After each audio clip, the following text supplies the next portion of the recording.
Good evening, students. Today we'll be learning two things. We'll be learning integrated rate law, which will incorporate integrated rate equation, and we'll be learning about the half-life. First, we'll consider integrated rate law, and before we proceed to integrated rate law, I must tell you that concentration dependence of rate is called differential rate equation, and children, it is not always very easy to find out the instantaneous rate. The reason being is because instantaneous rate is measured by determination of slope of the tangent at a point t in the concentration versus time graph. Therefore, it is difficult to determine the rate law and hence order of the reaction. So, what is the remedy? So, remedy is that we can integrate the rate equation and obtain the integrated rate law, by which a relation between directly measured experimental quantities, that is concentration at different times, can be measured. And the integrated rate equations are different for different reactions of different orders. So we'll now start. First we'll proceed with the zero order reaction. Don't focus on me. Zero order reaction means those zero order reaction we have already learned about it. That means the reaction in which rate of the reaction is proportional to zero power of concentration of the reactant. So we assume a reaction, we have the reaction wherein the reactant converts into product, right? So now the rate of this reaction, zero order reaction, can be written in two different ways. The first way to write the order of this reaction, rate of the reaction, is that rate is equals to minus d R, concentration of the reactant, divided by dt. This is, we have already learned for the instantaneous rate. And rate can also be expressed in the form of concentration of the reactant, that is rate is equals to K R naught, right? This is our equation number 2. So rate, that means, can be expressed in two different forms. From equation 1 and 2, we see that this is also rate and this is also rate. That means both these two are equal to each other. That means minus dr by dt is equals to K, right? Because it is zero order reaction. Zero order reaction means reactant raised to the power of 0. That means this is not existing. This is not existing means rate in this case will be independent of the concentration of the reactant, because the value of this will not be there. It is independent of the concentration. That is why we say that rate here will be equals to K, right? So substituting or equating both of them together, we get minus dr by dt is equals to K, and we can always shift this dr onto the other side and we will get dr is equals to negative K dt. Okay, dt goes on to this side and both of them, it's just reshuffling of the places, will find this value. Now let us integrate this equation onto both the sides. So integrating the equation onto both the sides, we integrate it will be integration of d concentration of R is equals to minus K integration of dt. So once you solve it, children, you will get concentration of R is equals to minus K2 plus I, where I is integration constant. This term I is called integration constant.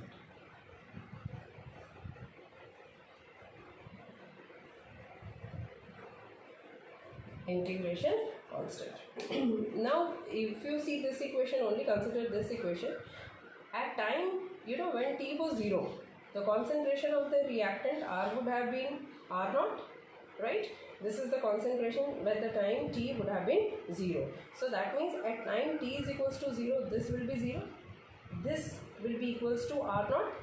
Okay, so substitute both the values in this equation. What do we get? R naught is equals to minus K into 0 plus I. And this will be 0 again. So we will get R naught is equals to I. Now what do? We substitute the value of I in equation number 3. Children, this is our equation number 3. R is equals to minus Kt plus I. So substituting the value of I, what do we get? R is equals to minus Kt plus R naught, because I is equals to, our integration constant is equals to R naught value, and R naught is the initial value of the concentration when time t is equals 0. So here it's just a reshuffling. You take this Kt towards this side and R onto the opposite side. So we get Kt is equals to R naught. This goes to other side and becomes a negative, carries a negative sign. So R naught minus R. Now the value of K, rate constant, will be equal to R naught minus R divided by T. This is the expression, children, for a rate constant for zero order reaction. This is the, again I will repeat, the expression for rate constant for a zero order reaction. Now we can plot a graph between concentration and time. Now with concentration and time, when we plot a graph, then we see that as the time progresses, the concentration of the reactant decreases. It gives us a negative slope. Now this equation can always be compared with a straight line equation, because we are getting a straight line, right? So straight line relation, once we write, it is what? Y is equals to mx plus c. This is a straight line equation, right? And we have gotten the relationship. That means R is equals to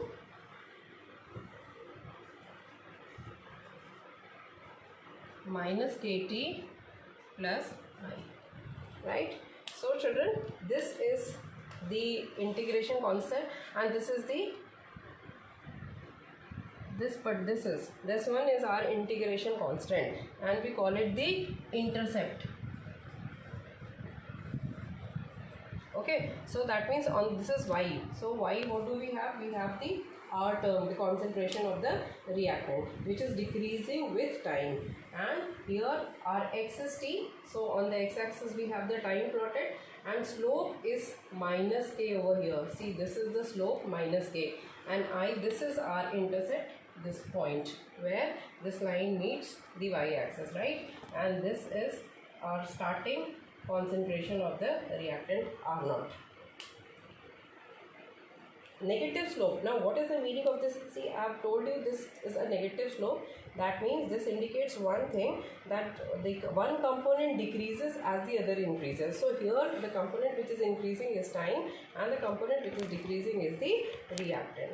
Okay, now here I must tell you one thing, that some enzyme catalyzed reaction and reaction which occurs on metal surfaces, they are zero order reaction. Once again I will repeat, some enzyme catalyzed reactions and those reactions which occur on metal surfaces are examples of zero order reaction, right? And for the metal catalyzed or enzyme catalyzed reaction, or these reactions which take place on the metal surface, we can give the example of decomposition of ammonia to give us nitrogen and hydrogen. Now that takes place in presence of platinum on the surface of platinum.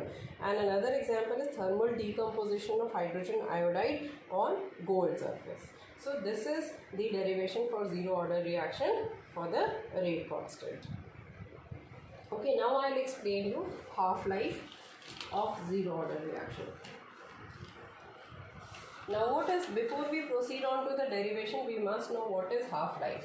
So children, why we are incorporating half-life over here is because the order of the reaction can also be measured by another method which is called the half-life method, right? By this method also we can calculate the order of the reaction.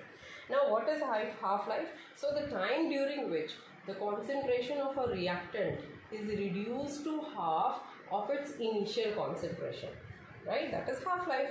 Once again I repeat, time during which the concentration of a reactant is reduced to half of its initial concentration is known as half-life.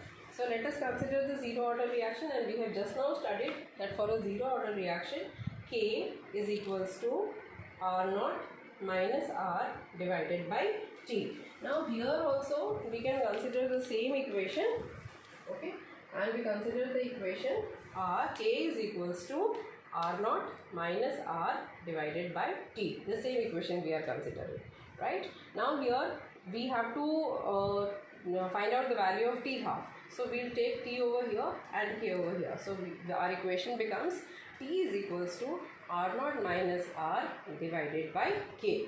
Now here T is T half. That means we have to substitute T with T half, and R means what? The half the initial value. Initial value is R naught. So half the initial value will be here R naught by 2. So we substitute both the values in this expression only and we get T half is equals to R naught minus R naught by 2. Take LCM and once you solve it, we get the expression T half is equals to R naught divided by 2K.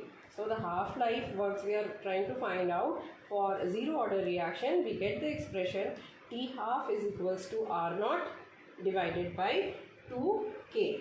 Now that means for a zero order reaction is directly, or you can say T half-life of a zero order reaction is directly proportional to initial concentration of the reactant and is inversely proportional to the rate constant. Once again I repeat, T half, that means half-life for a zero order reaction is directly proportional to initial concentration of the reactant and is inversely proportional. See, in the denominator we are getting the value of K, reaction constant or rate constant, sorry, here.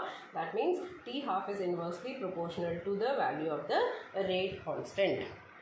In the next lecture, children, in the next lecture we'll do some understand it, the same integrated rate equation for first order reaction and again half-life also for first order reaction, and in the next we'll be solving certain problems. Thank you.